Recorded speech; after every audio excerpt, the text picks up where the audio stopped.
Good day, everyone. So, this day we are going to learn another developmental theory, which is lesson number 6, Erickson's Psychosocial Theory of Development. So, first and foremost, class, we are still guided with the different learning outcomes for this particular lesson. So, at the end of this lesson, class, as learners, you should be able to first explain the 8 stages of life to someone you care about, because in this lesson class in Erickson's Psychosocial Theory of Development, we have 8 stages. Then you're going to write a short story rather, of your life using Erickson's stages as framework. And lastly, suggest at least 6 ways on how Erickson's theory can be useful for you as a future teacher. So again, what is important is the application of all of these theories as future educators in your different classrooms in the future. So, to have an overview of Erickson's Psychosocial Theory of Development class, so Erickson's stages of psychosocial development is a very relevant, highly regarded, and meaningful theory. So it is one of among these 6 developmental theories, this is one of the most relevant, highly regarded, and meaningful theory. So the life is a continuous process involving learning and trials which help us to grow as individuals. So Erickson's enlightening theory guides us and helps us to tell us why. And in this theory class, diba, I said a while ago that there are 8 stages. Then the stages were included in the chapter entitled The 8 Stages of Man, that was published and written by Erikson, and he expanded and refined his theory in later books and revisions, mainly Identify the Life Cycle, that was published in 1951. And we have also The Insight and Responsibility, that was published in 1964, and Life Cycle Completed, a Review, 1982, revised 1996 by Johan Erikson, and Vital Involvement in Old Age, that is 1989. So, we have also the overview of the 8 stages. Before we will discuss the different 8 stages in psychosocial theory of development by Erikson, let's first unlock what are the important concepts that we will learn as we go on with our discussion. So the first one, when we say let's first unlock, class, what do you mean by psychosocial? Why did Erikson call this theory as psychosocial theory? So Erikson's psychosocial term is derived from the two source words, which namely psychological, or the root which is psycho, of course, which means relating to the mind rather, brain, personality, and etc. Because when we say psychological, class, it really refer to or relate to the brain, mind, and personality of an individual. And the other word is the social. Also, when we say social, class, it refers to the different external relationships and environment. So both at the heart of Erikson's theory. So again, psychosocial means it came from the word psycho plus social. So when we say psycho, it pertains or relate to the mind, brain, and personality of an individual. While when we say social, class, it refers to the different external relationships and environment of an individual that will influence our development. So occasionally, you'll see the term extended to biopsychosocial, in which bio refers to life as in biological. And also, class, Erikson's theory was largely influenced by Sigmund Freud. So after the theory of Sigmund Freud, class, which is the psychoanalytic rather, so we say psychoanalytic, the psycho, it pertains to the mind, brain, like what we have here in Erikson, but it focuses on the different personality, like the id, ego, and the superego. So, but Erickson extended the theory and incorporated cultural and social aspects into Freud's biological and sexually oriented theory. So it is also interesting, class, to see how his ideas developed over time, perhaps aided by his own journey through the psychosocial crisis. Because in every stage, class, as an overview, we have the different crises that we have faced in every stage. So, like other influential theories, class, Erickson's model is simple and well designed. So the theory is a basis for broad or complex discussion and analysis of personality and behavior, and also for understanding, for facilitating personal development, which is, of course, of ourself and to others. So it can help the teacher, class, in becoming more knowledgeable and at the same time understanding of the various environmental factors that affect his own and his students' personality and behavior. And then, class, Erickson's 8 stages theory is a tremendously powerful model. It is very accessible and obviously relevant to modern life from several different perspectives for understanding and explaining how personality and behavior develops in people. So as such, Erickson's theory is useful for teaching, parenting, self-awareness, managing, coaching, dealing with conflict, and generally for understanding self and others. Each stage involves a psychosocial crisis, as what I've said a while ago, class, of two opposing emotional forces. So we say psychosocial crisis, class. This refers to the two opposing emotional forces in every stage. A helpful term used by Erikson for these opposing forces is contrary disposition. So other term for psychosocial crisis, class, is contrary disposition. So each crisis stage relates to our corresponding life stage and its inherent challenges. Erikson used the words syntonic for the first listed, the positive disposition in each crisis.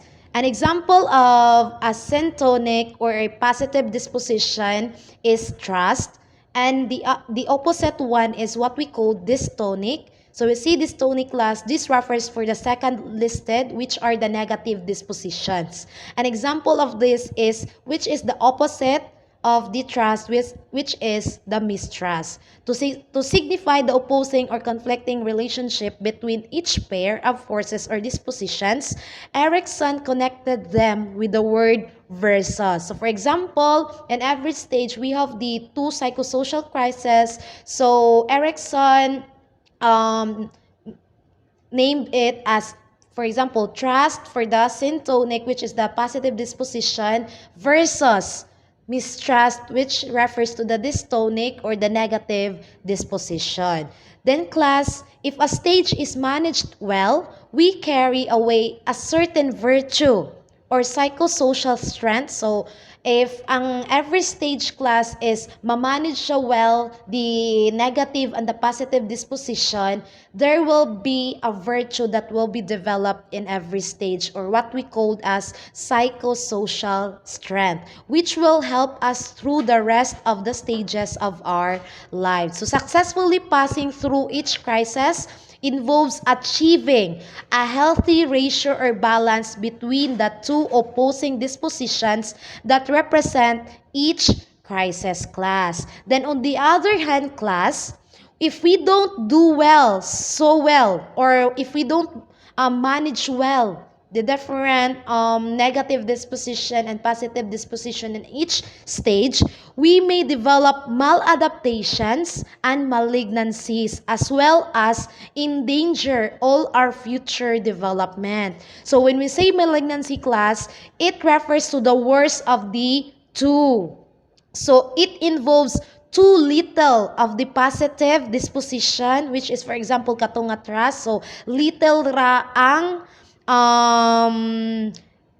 little raw about the positive, which is trust, and too much of the negative, which is mistrust aspect of the task. For example, such as a person who can trust others. So a maladaptation, on the other hand, class, is not quite as bad, but it involves too much of the positive and too little of the negative, such as person who trusts too much. So for us to balance this stage class, which have the psychosocial crisis, trust versus mistrust, we need to balance the two dispositions, which are the trust and mistrust. So we should not focus only on the negative disposition, which is mistrust, but also we need to balance it with the positive disposition, which is trust. Okay? So the crisis stages are not sharply defined steps. Elements tend to overlap and mingle from one stage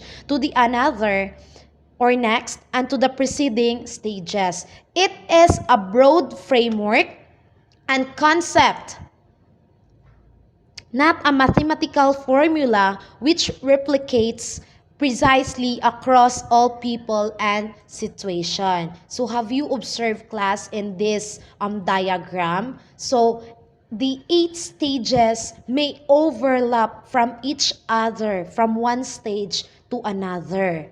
Then, Erikson was keen to point out that the transition, like here in our illustration, the transition between stages is overlapping, as what I've said, class. So crisis stages connect with each other like interlaced fingers, not like a series of neatly stacked boxes. So people don't suddenly wake up one morning and be in a new life stage. Changes don't happen in regimented, clear-cut steps. So changes are graduated, mixed together, and organic. Because one of the principles in human development class is development is gradually. Okay? Then, lastly, Erikson also emphasized, class, the significance of mutuality and generativity in his theory. So the terms are linked. So when we say mutuality, class, it reflects the effect of generations on each other, especially among families and particularly between parents and children and grandchildren. Everyone potentially affects everyone's else experiences as they pass through the different crisis stages. On the other hand, class, when we see generativity, it is actually a named disposition within one of the crisis stages, which is the psychosocial crisis is generativity versus stagnation, stage 7, which reflects the significant relationship between adults and the best interest of children, which is one's own children, class, and in a way everyone else's children, which is in the next generation and all following generations. So now we are ready to go over the 8 stages, class. So here are the 8 psychosocial stages of development by Erikson. So the first stage, class, is what we called infancy, and the psychosocial crisis in this stage is what we called trust versus mistrust. Trust is the syntonic, class, or the positive disposition, while the negative disposition, which is the dystonic, class, in this stage is the mistrust. So the maladaptation, or the positive one, which is if we were going to focus more on the positive disposition, class, which is trust, it will lead us to sensory distortion. So later on, we will discuss one by one this maladaptation and malignancy, and as well as the virtue. So when we say malignancy, class, in stage 1, this refers to the withdrawal. Then if we will balance this stage, class, we will have the virtue, which is hope. Then the second stage class is early adulthood. The psychosocial crisis is autonomy versus shame and doubt. And the maladaptation, if we will focus more on the autonomy, it will lead to impulsivity. Then, if we will focus on the negative disposition, which is shame and doubt, it will lead us to the malignancy, which is called compulsion. But if we will balance the psychosocial crisis class, which is autonomy versus shame and doubt, we will develop the virtue, which is called the willpower. Then the third stage class is the preschool. So the crisis here in the preschool stage class is what we call initiative versus guilt. And if we will focus more in the positive disposition, which is initiative, it will lead to a maladaptation, which is called ruthlessness. Then, if we will focus more in the negative disposition, which is guilt, masubraan na tagka-guilty sa ato ang self-class, it will also lead to malignancy, which is inhibition. But, again, if we will balance everything, the psychosocial crisis in this stage, which is preschool, we will develop the virtue, what we call purpose. Then, the next stage, which is the fourth one, is the school age. The crisis is industry versus inferiority. So if we will focus more in the positive disposition, which is industry, we will develop or lead to the maladaptation, which is narrow virtuosity. Then, if we will focus on the negative, which is inferiority, it will lead to the malignancy, which is inertia. And if we will balance well in this stage, the psychosocial crisis, it will lead us to the virtue of competence. Then the fifth stage class is what we call adolescence. So the psychosocial crisis is identity versus role confusion. But class, if we will focus more on our identity, it will lead us to the maladaptation, which is called fanaticism. Then, if we will focus on the negative disposition, which is confusion or role confusion class, it will lead us to the malignancy, which is called repudiation. But if we will balance this stage, the psychosocial crisis in this stage class, which is identity versus role confusion, we will develop the virtue called fidelity. And the sixth stage class is the young adulthood. So the psychosocial crisis is intimacy versus isolation. If we will focus on the positive disposition, which is intimacy, masubraan ta ka-intimate with our parents or our loved ones, it will lead to the maladaptation, which is promiscuity. But if we will focus more on the negative disposition, which is isolation, we will not mingle each other or to other person, it will lead to malignancy, which is called exclusivity. But if we will balance the psychosocial crisis in this stage class, we will develop the virtue called love. Then the seventh stage class is the middle adulthood. The psychosocial crisis in this stage is what we call the generativity versus stagnation. If we will focus on the positive, which is generativity class, it will lead to the maladaptation, which is called overextension. Manggihatagon na pud kay ta. Then, if we will focus on the negative class, it will lead to the malignancy, which is called rejectivity. If we will balance everything, this generativity and stagnation class in this stage, we will develop within ourselves the virtue of care. Then the last stage class in this psychosocial stage of human development by Erikson is what we call the maturity or the late adulthood. The psychosocial crisis in this stage class is called ego integrity versus despair. But if we will focus more on the positive disposition or syntonic, which is ego integrity, it will lead to maladaptation class, which is called presumption. But if we will focus on the negative disposition, which is despair, in this stage class, it will lead us to the malignancy called disdain. But again, if we will manage well and balance everything, the psychosocial crisis, if we will not only focus on the positive and negative, but there is a balance, we will develop the virtue of wisdom. And wisdom is the highest virtue among all the virtues. Stage 1 again, the psychosocial crisis is trust versus mistrust. The maladaptation is sensory maladjustment. The malignancy is withdrawal, and the virtue is hope. So in stage 1 class, which is infancy, it is between birth to 18 months. So that is the under infancy.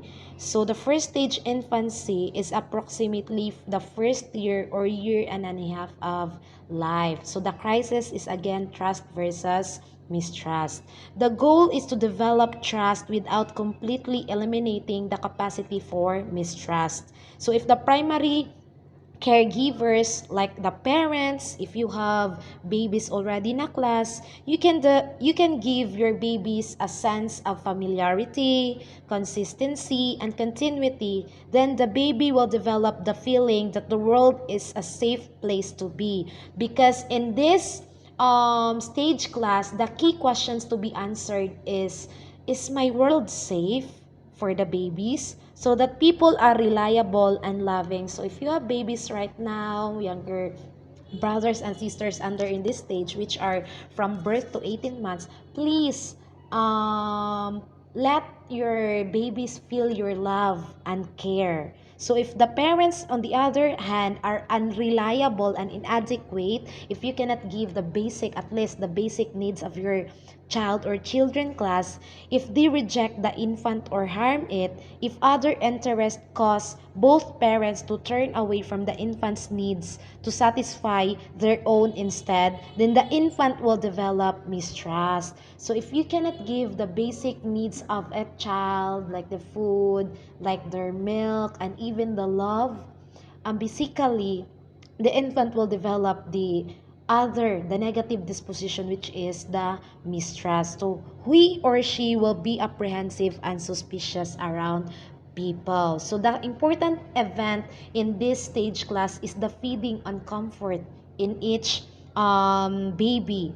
So who can give the feeding and the comfort? Of course, the primary caregivers. So who are the primary caregivers? The parents, the different, if na ay yaya, so make sure nga inyong yaya makahatag jud sa feeding and comfort with your children. So in say maladaptation or malignancy class, di ba, the maladaptation, if we will focus more on the trust, if ang baby is nasubrahan og trust sa iyang caregiver like the parents and other people around him, it will lead to sensory maladjustment. So when say sensory maladjustment class, overly trusting, even gullible, this person cannot believe anyone would mean them harm. So if over na pud nga na-develop ang positive disposition class nga over loved, protected, so the child as he or she grow older, he will expect that nobody will harm him or her and will use all the defenses at their command to find an explanation or excuse for the person who did him wrong. But on the worst part class, which is the malignancy or the negative, if you will focus on the negative disposition, which is called the withdrawal, so it's the child whose balance is tipped away over on the mistrust side. They will develop the malignant tendency, which is withdrawal, as what I've said, which is characterized by depression, because the babies from infancy, which is birth to 1.5 months, pagkabata nato is wala nato na feel nga love ta, kay gipasagdan ra ta sigsugal atong mama. So as the child grows older, probably that child will experience depression, paranoia, and possibly psychosis. So these are the different diseases that pertains to the mind of the child. So the outcome of this stage is that if children will develop or balance the trust versus mistrust, dili ra siya na sobraan og love, care sa different caregivers class or the parents, and dili po na sobraan og mistrust nga gipasagdaan lang, the children will develop a sense of trust when caregivers provide reliability, care, and affection, because as babies need na nato love class nga ipa-feel nato nila ang atong love, nga we love them, we care for them. So how can we show love? By providing them the basic needs, by dili nato pasagdaan, then a lack of this will lead to mistrust. So if the proper balance is achieved, the child will develop the virtue of hope. So we say hope class, it is a strong belief that even when things are not going well, they will work out well in the end. So one of the signs that a child is doing well in the first stage is when the child isn't overly upset by the need to wait a moment for the satisfaction of his or her needs. So there are times that we cannot give diha-diha sa mga wants and needs ato ang child or children. So if we will balance this stage class, we will develop the hope nga they are willing to wait when will be the time that we can give that thing to them.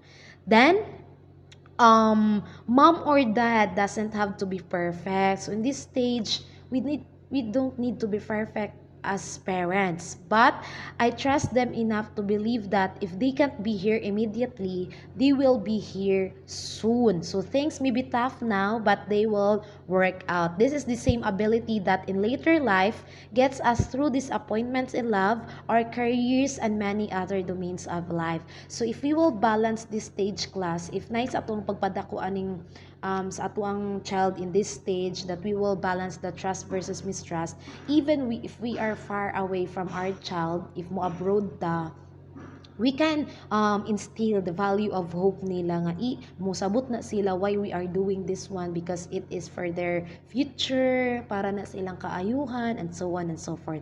So that is stage 1, which is the psychosocial crisis is trust versus mistrust. And again, the maladaptation is sensory maladjustment, and the malignancy is withdrawal, and the virtue is hope.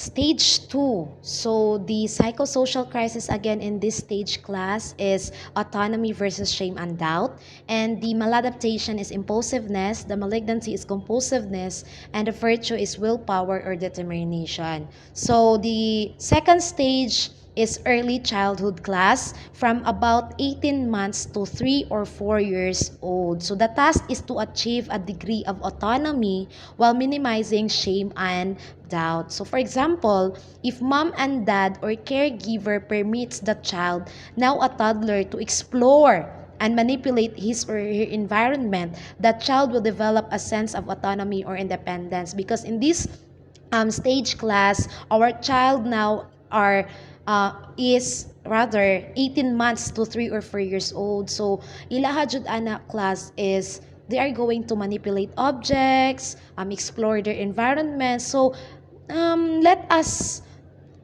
them explore the environment so that they can develop autonomy or independence within themselves. So the parents should not discourage the child, but neither should they push. So we need to support them all the way. If unsa ilang ganahan, o kung mo ana sila nga, kung modagan na sila, padagan na. Ayaw inang ayaw kay mahidug mo. Let them run para makaton po na sila og dagan. Then a balance is required. People often advise new parents, especially for those who are first panganahimong parents, to be firm but tolerant. Be firm and fair, and in your decision making, be firm. Dapat mo jud na, but tolerant. I-tolerate po nato panag sa atong mga child class. And advice is good. So this way, the child will develop both self-control and self-esteem. So on the other hand, it is rather easy for the child to develop instead a sense of shame and doubt, because in this stage class, the important event that we will have as the parents or caregivers is the toilet training or dressing. So ayaw ninyo bibibibiha class inyong babies in this stage early childhood, which is 2 to 4 or 3 years old nga. Ay, ako lang bibibi, maligo, ako lang bibibi. Let them take a bath, change their clothes. So let them be para makaton sila. Then, if the parents come down hard on any attempt to explore and being independent, which is kato kong giingon nga ibibibibi ninyo, the child will soon give up with the belief that he or she cannot and should not act on his or her own. So that's why they cannot stand on their own. Kaya nagsalig sa mama ug papa nga, ay bibi-bibi man ni nako before, so di na ko di jud ni nako kaya.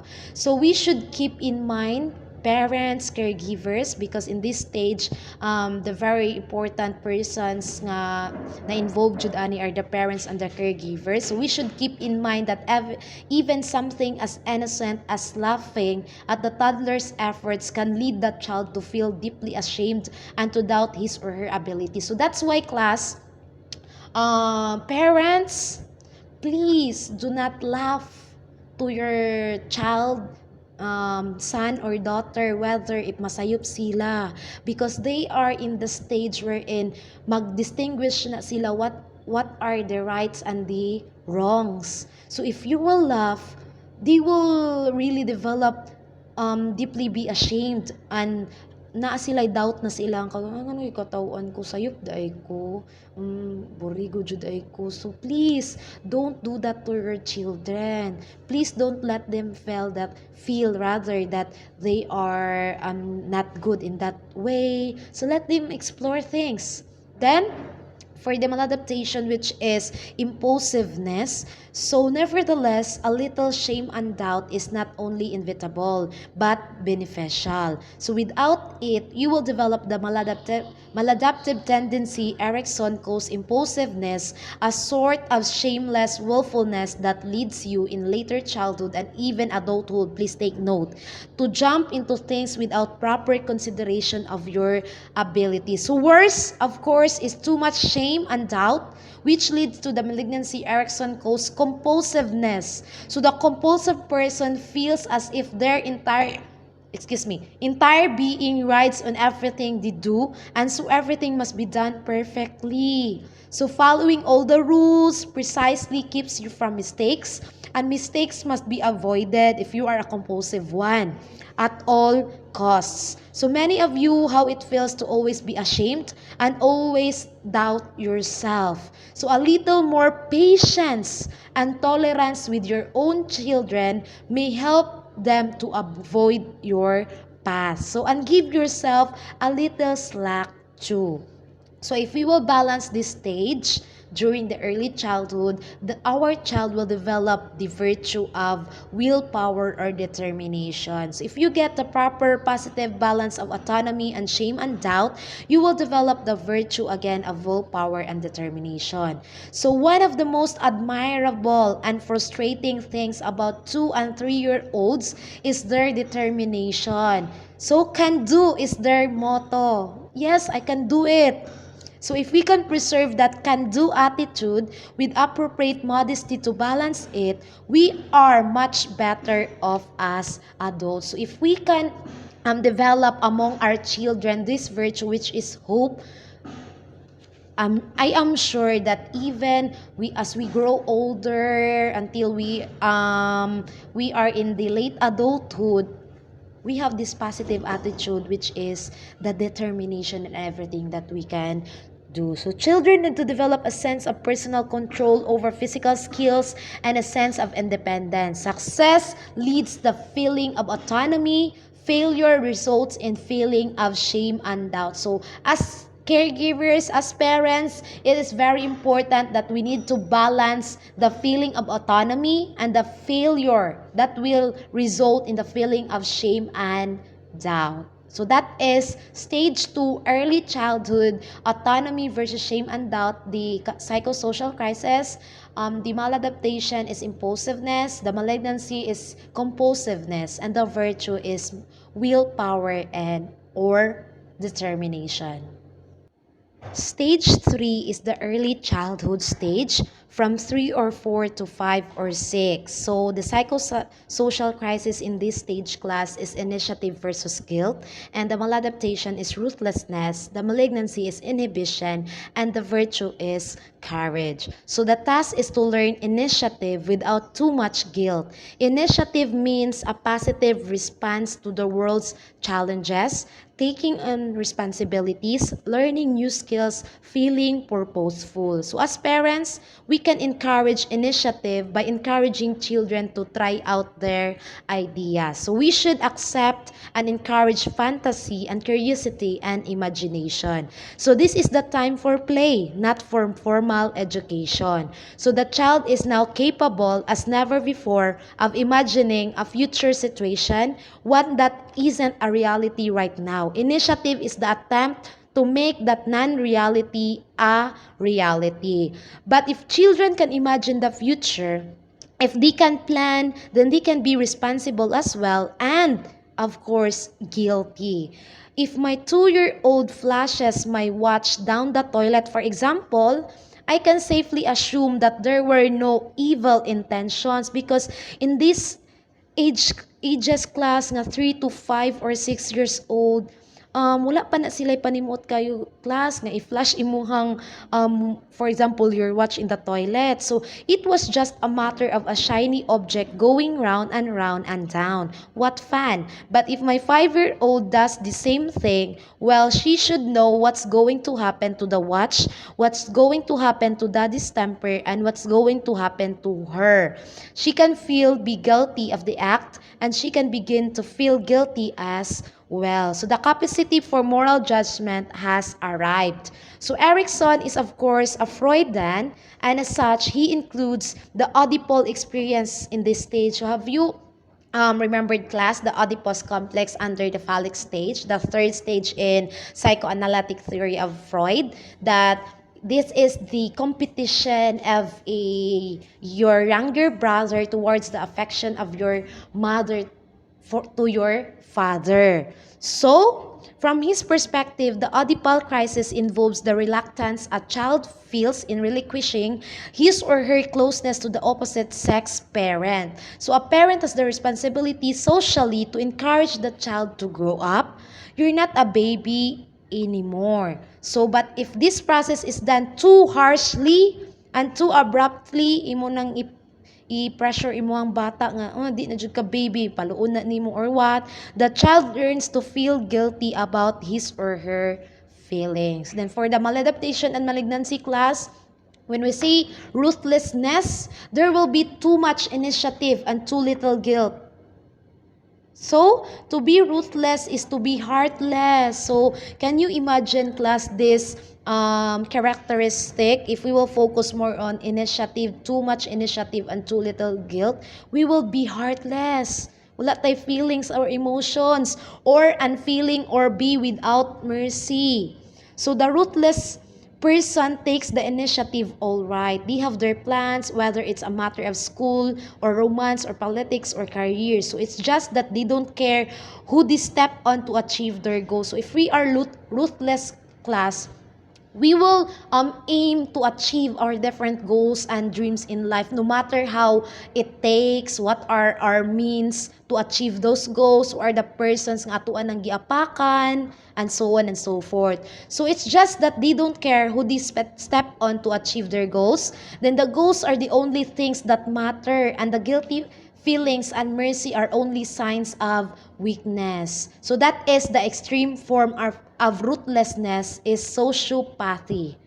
So ruthlessness is bad for others, but actually relatively easy on the ruthless persons, because if you are a person without a heart or without mercy, it's easy for you to step on whoever that person para lang makabot imo mga dreams or goals in life. So harder on the person is the malignancy of too much guilt. So if we will focus on the negative disposition, which is too much guilt in ourselves, we will not try things because nothing ventured, nothing lost, and particularly nothing to feel guilty about. So they are so afraid to start and take a lead on a project. They fear that if it fails, they will be blamed. So have you observed, class, that inside the classroom, there are certain classmates of yours na dili mo sugot nga himuong leader because mauna ni ato ang timailan class nga, meaning there is something wrong in this stage nila under the third, which is the initiative versus guilt. So wala kaayo nila na balance ni nga stage. So more on guilt ilahang nabati, which is dili kaayo sila mo participate or mo lead sa ato ang mga different group works. Okay? But if we have a good balance that will lead to the psychosocial strength of purpose, which is the virtue, we will develop the virtue of courage. So a sense of purpose is something many people crave for in their lives. Yet many do not realize that they themselves make their purposes through imagination and initiative. So I think an even better word for this virtue would have been courage. So that's why in this stage we will develop courage if we will balance the two conflicting dispositions. So the capacity for action despite a clear understanding of your limitations and past failings. Because in this stage class, the key questions to be answered by the child or children is that, am I good or bad? Then the important events is the exploration or play. Then if children need to begin asserting control and power over the environment, success in this state leads to a sense of purpose. Children who try to exert too much power over experience disapproval, resulting in a sense of guilt. So that is class, the stage 3 of psychosocial stages of development by Erikson. Stage 4 is the school age stage when the child is from about 6 to 12 years old. So the psychosocial crisis in this stage class is industry versus inferiority. Then the maladaptation is narrow virtuosity. The malignancy is inertia, and the virtue is competency. So the task is to develop a capacity for industry while avoiding an excessive sense of inferiority. So later on, we will define what do you mean by industry and inferiority. So first, children must tame the imagination and dedicate themselves to education and to learning to social skills their society requires of them. So there is much broader social sphere at work now. So the parents and other family members are joined by teachers and peers and other members of the community at large. So in this stage class, dili na nakabase sa sole responsibility of the caregivers or the parents, but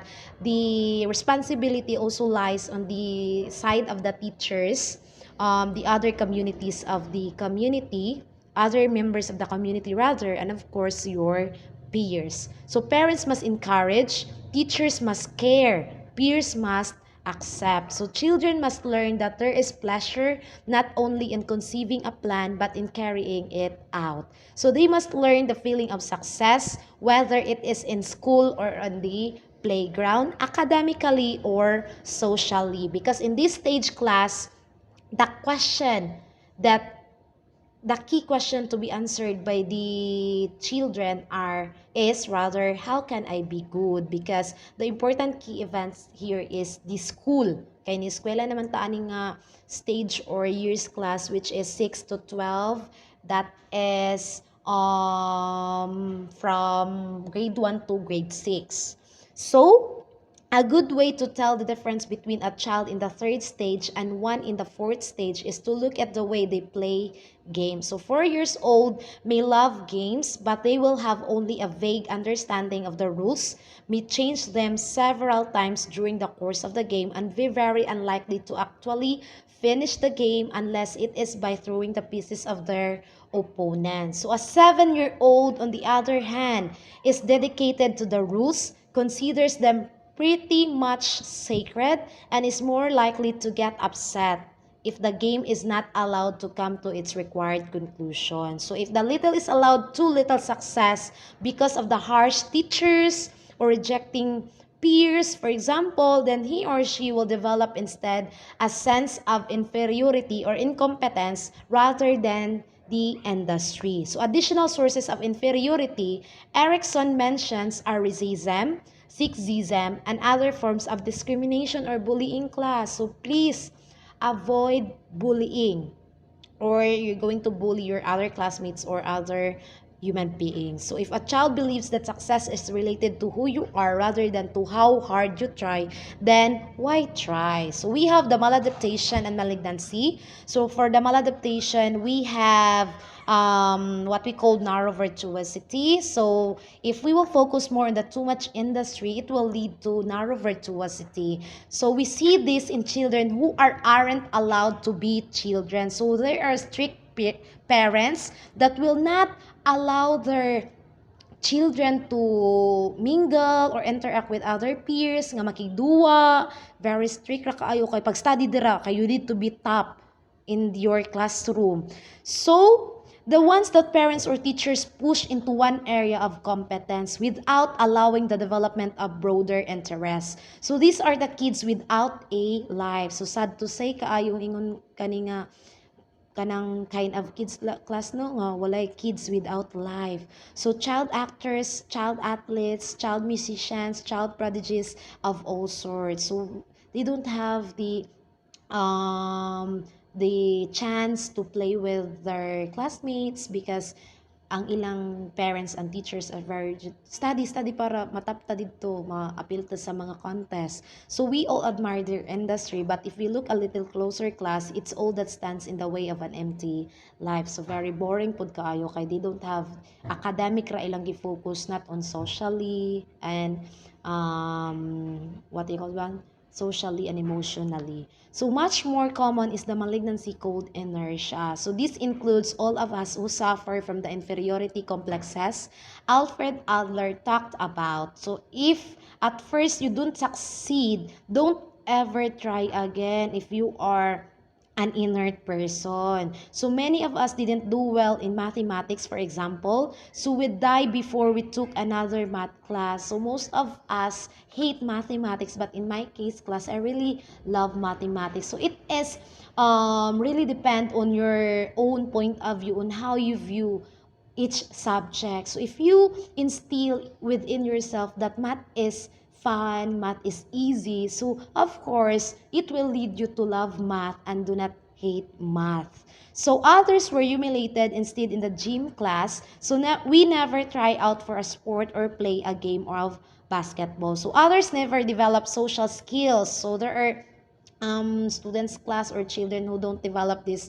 social skills, the most important skills of all, and so we never go out in public, then we become inert. So that's why we focus more on being inert or inferior, dili ta makighalupilo sa other people. So if we balance the being, industry, and inferiority, we will have a happier thing, which is to develop the right balance of industry and inferiority. That is mostly industry with a touch of inferiority.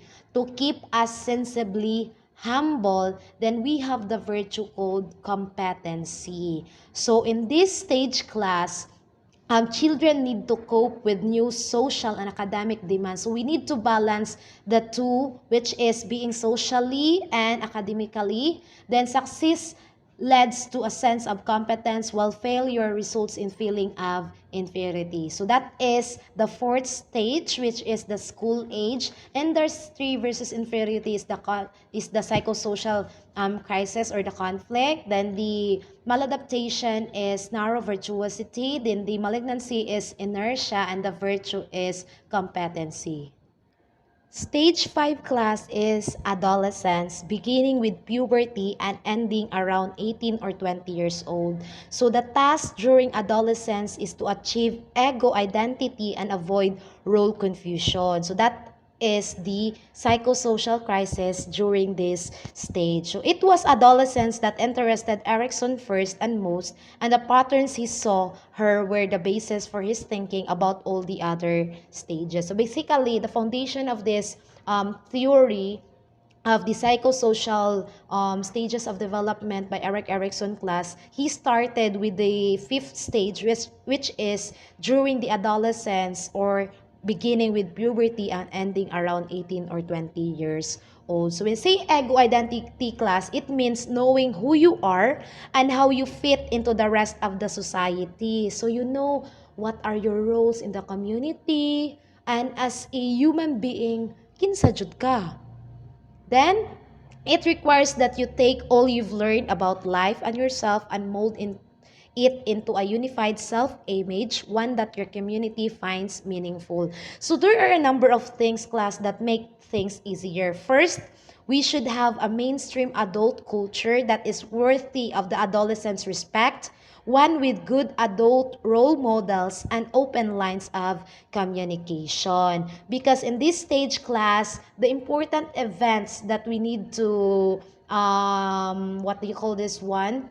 Focus is the social relationships or identity. And the key questions to be answered is, who am I and where am I going? So further, class, society should provide clear rites of passage, certain accomplishments and rituals that help to distinguish the adult from the child. So in primitive and traditional societies, an adolescent boy may be asked to leave the village for a period of time to live on his own, hunt some symbolic animal, or seek an inspirational vision. Boys and girls may be required to go through certain tests of endurance, symbolic ceremonies, or educational events. That is, class, under our primitive and traditional societies before. So in one way or another, class, the distinction between the powerless but irresponsible time of childhood and the powerful and responsible time of adulthood is made clear during this stage. So without these feelings, class,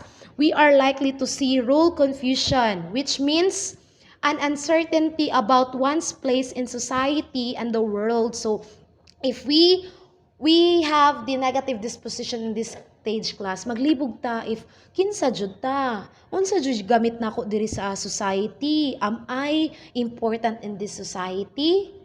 Okay.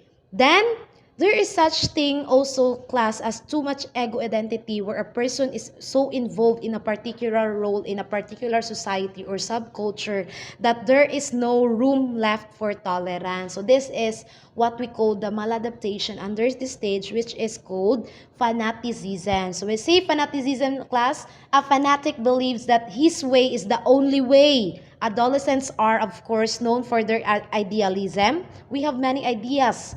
And for their tendency to see things in black and white. So these people will gather others around them and promote their beliefs and lifestyles without regard to other rights to disagree.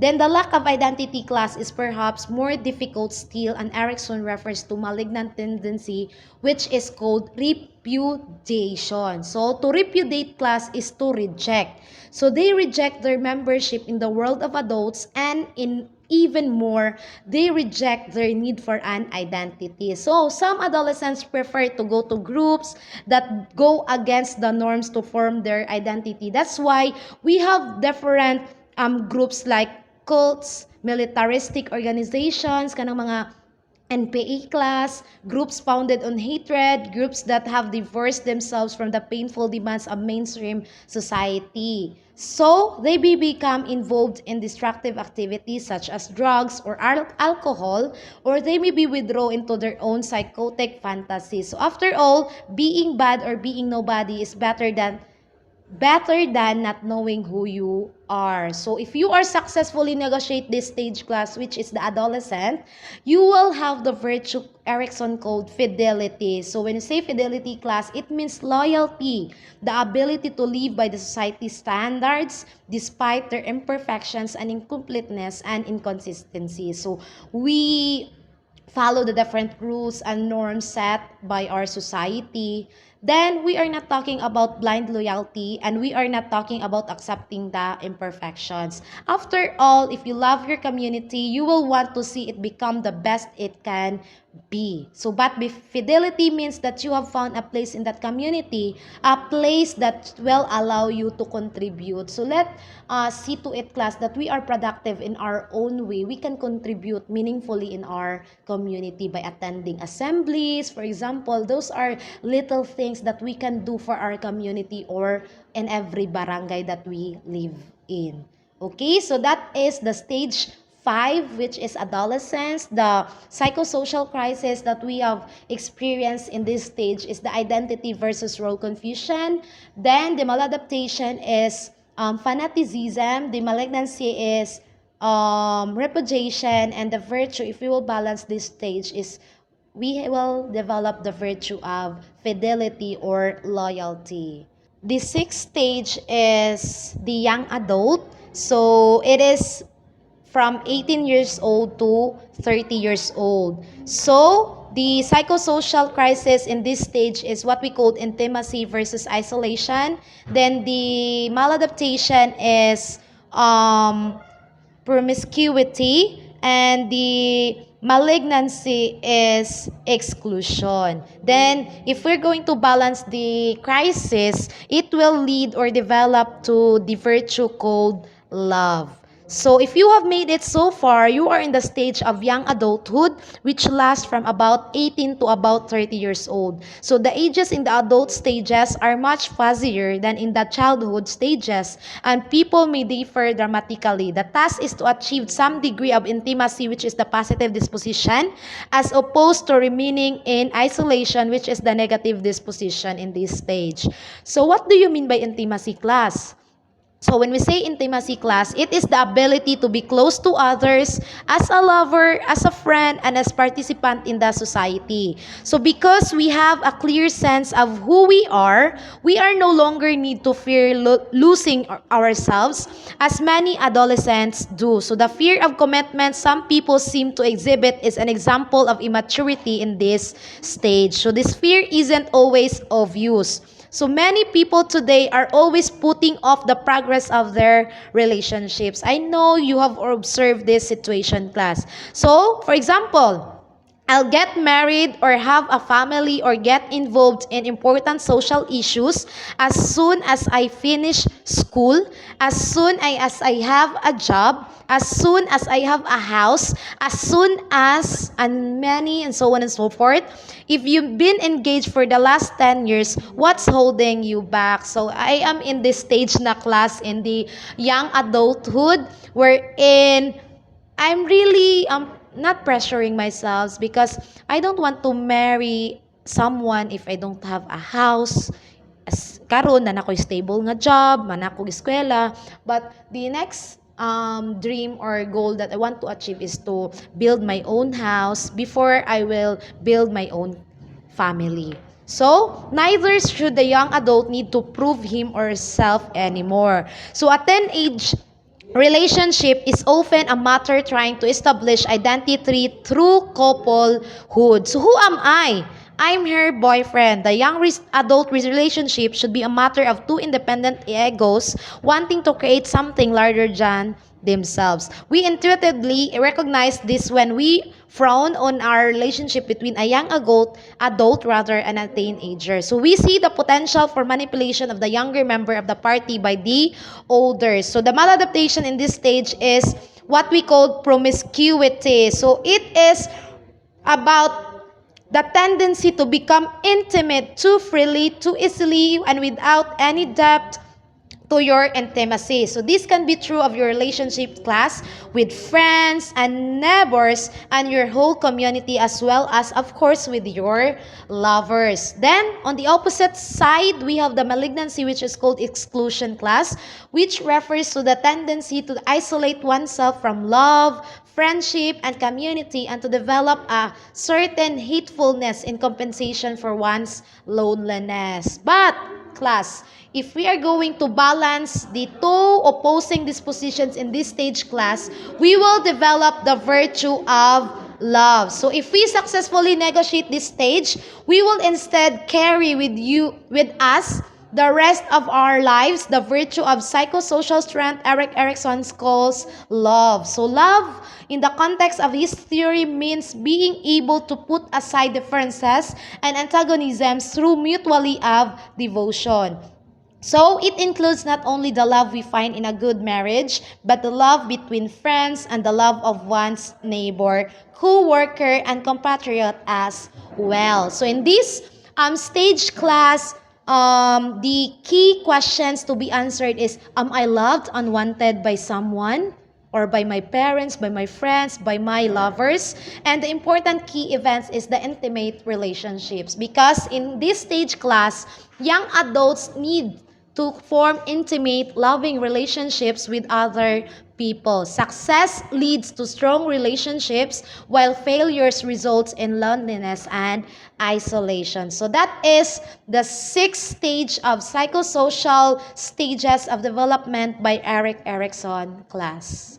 The seventh stage class is that of middle adulthood. So it is hard to pin a time to it, but it would include the period during which we are actively involved in raising children. So for most people in our society class, this would put it somewhere between the middle 20s and the late 50s. So the task here is to cultivate the proper balance of generativity and stagnation. That's why the psychosocial crisis in this stage class is generativity versus stagnation. So when we say generativity class, it is an extension of love into the future. It is a concern for the next generation and all future generations. So as such, it is considerably less selfish than the intimacy of the previous stage. Intimacy, the love between lovers or friends, is a love between equals, and it is necessarily mutual. With generativity class, the individual, like a parent, does not expect to be repaid for the love he gives to his children,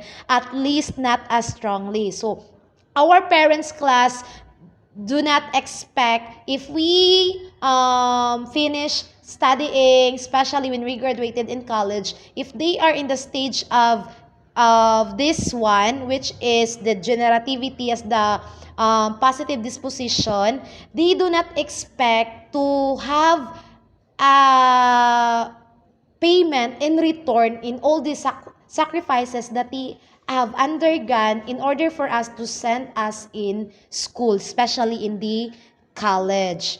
So, few parents expect as a return on their investment from their children, but if they do, we don't think of them as very good parents, because good parents class can be defined as parents who do not expect anything that they have or they have in return for all their sacrifices lagi. Nga gipa-eskwela, demana din na sila nga, ikaw man yung eskwela, day ha, ma-expect jud ko nga, every payday, you're going to give me percent of your salary. So, in that sense, they cannot be called as good parents, because good parents do not expect in return whatever from their investment. So although the majority of people practice generativity by having and raising children, there are many others ways as well. So Erikson considers teaching, writing, invention, the arts and sciences, social activism, and generally contributing to the welfare of future generations to be generativity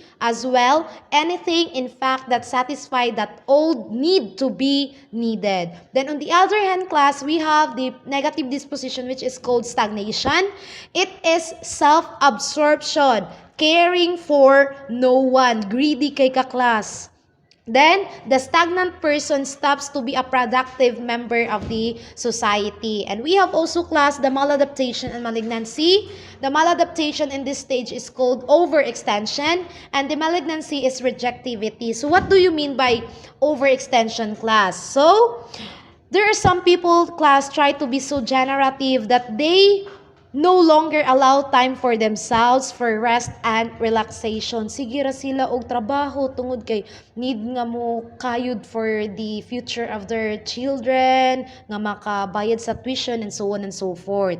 The person who is overextended no longer contributes well. I'm sure we all know someone who belongs to so many clubs or is devoted to so many causes or tries to take so many classes or hold so many jobs that they no longer have time for any of them. So most of our parents class are having different part-time job so that they can sustain our different needs in our home, and as well as our different fees for our schooling and so on and so forth. So more obvious, of course, is the malignant tendency, which is the rejectivity. So when we say rejectivity class, we will focus on too little generativity and too much stagnation, and we are no longer participating in or contributing to our society. And as much of what we call the meaning of life class, it is a matter of how we participate and what we contribute. So this is the stage class of the mild life crisis. So sometimes men and women take a look at their lives and ask that big bad question, what am I doing all this for? Why I am doing this for? Para kang kinsa man ni. Okay. Then notice the question carefully. Because of their focus is on themselves, they ask what rather than whom. So they are doing it for. So in their panic at getting older and not having experienced or accomplished what they imagined, they would when they were younger, they try to recapture their youth. Men are often the most flamboyant examples. They leave their long suffering wives quit their humdrum jobs, buy some hip new clothes, and start hanging around singles bars.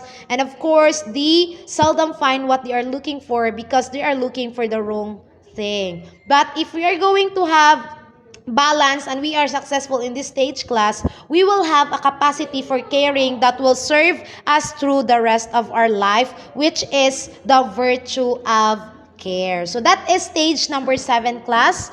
The psychosocial crisis is generativity versus stagnation. The maladaptation, if we will focus on more generativity, it will lead to overextension. We will not have time for relaxation and rest. And if we will focus on the negative disposition, which is stagnation, it will lead to malignancy, that is called rejectivity. Then, if we will balance everything in this stage class, we will develop the virtue of care. The last stage class of Erickson's psychosocial theory of development referred to delicately as late adulthood or maturity, or less delicately as old age, which begins sometime around retirement after the kids have gone, say, somewhere around 60. So some older folks will protest and say it only starts when you feel old and so on, but that's an effect of our youth worshipping culture, which has even old people avoiding any acknowledgement of age. So in this theory class, reaching this stage is a good thing, and not reaching it suggests that earlier problems retarded your development. So the psychosocial crisis in this stage class is the ego integrity versus despair. So, this stage seems like the most difficult of all these stages, class. First comes a detachment from society, from a sense of usefulness, kay tiguang na lagi, for most people in our culture. Some retire from jobs they've held for years, others find their duties as parents coming to a close, most find that their input is no longer requested or required. Then there is a sense of biological uselessness, as the body no longer does everything it used to. So women go through a sometimes dramatic menopause. Men often find they can no longer rise to the occasion. Then there are the different illnesses of old age, such as arthritis, diabetes, heart problems, concerns about breast and ovarian and prostate cancers. So there come fears about things that one was never afraid of before, which are the flu, like what we have experienced right now, the COVID-19 pandemic. So, or just falling down. So, along with the illnesses come concerns of death. So, friends die, relatives die, one spouse dies. It is, of course, certain that you too will have your turn. Faced with all this, it might seem like everyone would feel despair. So if we will not accept the death, we will feel despair, Jude class. So in response to this despair class, some older people become preoccupied with the past. After all, that's where things were better. So some become preoccupied with their failures, the bad decisions they made, and regret that unlike some in the previous stage, they really don't have the time or energy to reverse them. So we find some older people become depressed, spiteful, paranoid, hypochondriacal, or developing the patterns of senility with or without physical basis. So ego integrity class means coming to terms with your life, and thereby coming to terms with the end of life, which is death. So we accept death. If you are able to look back and accept the course of events, the choices made, your life as you live it, as being necessary, then you needed fear death. So, if wala tayong mga regrets sa atong lives, ato ang mga decision nga gihimo, so really, we can accept death within ourselves. So although most of us are not yet at this point in life, perhaps we can still sympathize by considering we our life up to now. So we have all made mistakes, some of them pretty nasty ones. Yet if we hadn't made these mistakes, we wouldn't be who we are right now. So if we hadn't been very fortunate of our lives, or if we had played it safe and made very few mistakes, then our life would not have been as rich as is. So the maladaptation and malignancy is the presumption for the maladaptation and the disdain for the malignancy. So, the presumption class, this is what happens when a person presumes ego integrity without actually facing the difficulties of old age. So, the person in old age believes that he alone is right. So, he does not respect the ideas and views of the young. While on the other hand, class, when we say disdain, it is why it is where Erikson means a concept of life, one's own or anyone. So the person becomes very negative and appears to hate life, and he or she cannot accept death. So if we will balance this stage, the psychosocial crisis, which is ego integrity and despair class, we will develop the virtue of wisdom. So he calls it a gift to children because healthy children will not fear life if their elders have integrity enough not to fear death. So he suggests that a person must be somewhat gifted to be truly wise, but I would like to suggest that you understand gifted in as broad as fashion as possible. So I have found out that there are people of very modest gifts who have taught me a great deal, not by their wise words, but by their simple and gentle approach to life and death, by their generosity of spirit. So those are the different eight stages of Erickson's psychosocial theory of development class. So as teachers, we have our different roles that we need to achieve and ato jung magampanan as teachers, as parents, and as wife, as husband, as sisters, and as brothers. So please take note, class, that we need to balance everything in this stage so that we can have an harmonious life as we grow older and we experience the different stages in our lives. So that's it, class. I hope you have learned something in this meeting, and by next meeting we will learn the next theory of the development. So goodbye, thank you, and God bless.